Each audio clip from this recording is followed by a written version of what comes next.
Voilà qu'un beau matin, votre enfant, votre adolescent ne parvient pas à se lever pour se rendre à l'école. De forts maux de tête ou forts maux de ventre le clouent au lit. Mais que se passe-t-il? Il y a peut-être eu quelques signes précurseurs, une baisse des résultats scolaires, un désintérêt pour les devoirs, beaucoup de temps passé sur les réseaux entre copains-copines, jusque tard dans la nuit parfois.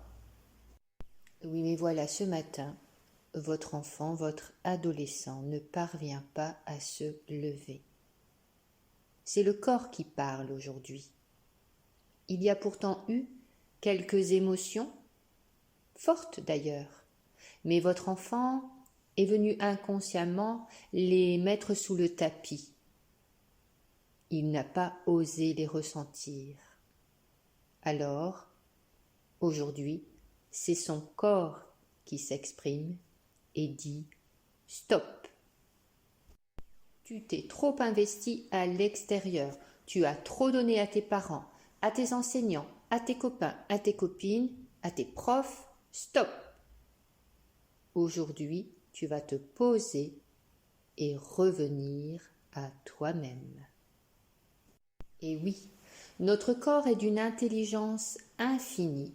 Si nous ne l'écoutons pas, il finit par nous bloquer, nous obligeant à nous poser et à regarder en face ce qu'il se passe. Votre adolescent est hypersensible, on le dit gentil et sociable. Il aime aider les autres, voire même les sauver, y compris sauver ses parents parfois.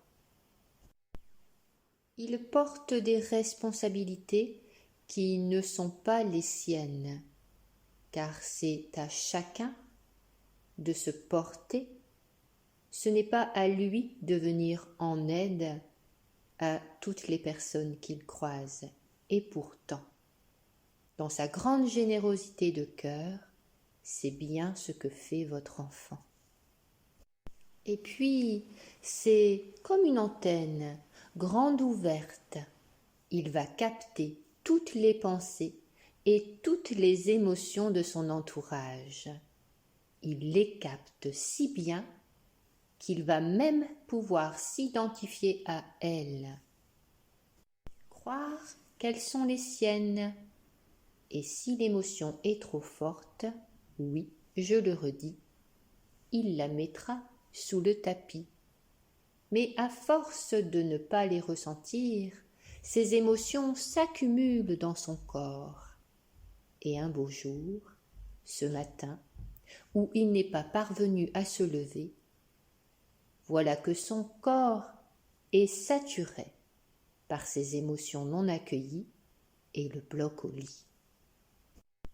Il va falloir que votre enfant apprenne à équilibrer le donner et le recevoir dans ses relations, à s'écouter davantage, à poser des limites saines,